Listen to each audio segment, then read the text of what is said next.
আলাইকুম, আশা করি সবাই ভালো আছেন। আজকে আমার জীবনের গল্প একটা কইতে এসেছি, ঠিক আছে? কইতে চাই না, কইতে বের করে বাধ্য, ঠিক আছে?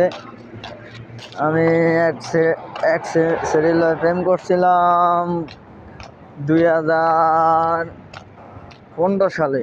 হ্যাঁ, ওই ছেলের বাসায় যাইতাম, বাজার বুজার বহুত কিছু দিতাম, নিতাম, ঠিক আছে? তারপরে মিষ্টি কেজির দাম হলো আপনার কেজি হলো 600 টাকা কেজি। এরপর 3 কেজি 2 কেজি লয়ে যেতাম, এর নিচে নেই না। পরে লাস্টে তারপরে আইসক্রিম, তারপরে দই, 7 আপ 2 লিটার এটি লয়ে যেতাম। আর বাজার বুজার সবে লয়ে যেতাম, বস্তা বইরা বাজার লয়ে যেতাম, কাঁচা বাজার আরও তো ডিউটি করতাম, লয়ে যেতাম। আমার মা জনও জানে। পরে কে সেরি তোর তোর জীবনটা শেষ করে লাইব, যাক খালি পারলি।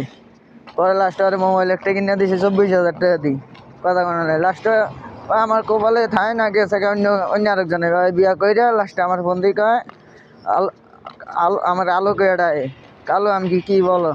পরে আমি তো বিয়া করে লাইছি। আমি কি কস? কয় হ্যাঁ।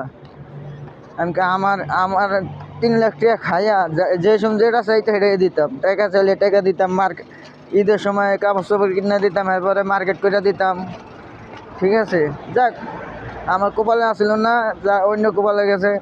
পরে আমি নামাজ পড়ে আল্লাহর কাছে কইলাম, জানলে তুমি ওরে হেদায়ত করো, ঠিক আছে? ওই যেন যার দ্বারা গেছে ওই যেন সুখের সংসার না যেন করতে পারে। ঠিকই আল্লাহ তালা ঠিকই আমার কবুলটা গ্রহণ করছে, ওই সংসার করতে পারে না। লাস্টে আমার ফোন দিয়ে আমি বিয়া করছি। আরে 3 মাস পর আমি বিয়া করছি।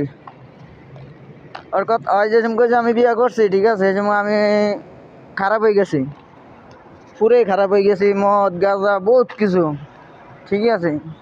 বহুত কিছু খাইছি, ঠিক আছে? আর যে সময় আমার কইসারে বিয়া করছে, আর 3 দিন পরে মদ খারাপের দিকে গেছে, ঠিক আছে? মদ গাঁজা এমন কোনো নেশাবাদ নাই, না করছি, ঠিক আছে? পরে আর কি, পরে এইভাবে দিনকাল চললো আমার।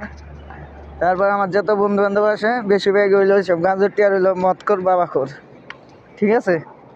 এই আর কি। পরে লাস্টে বিয়া করলাম। বিয়া করানোর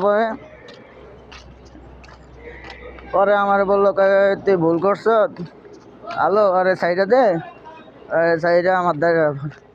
আমি তুই তো বিয়া বইছ, তোর দ্বারা যায় আর কি করবো, ঠিক আছে? এ আর কি। পরে আনিলে আমার এই সৌদি আন লাগতো না, আর এমন কোনো কিছু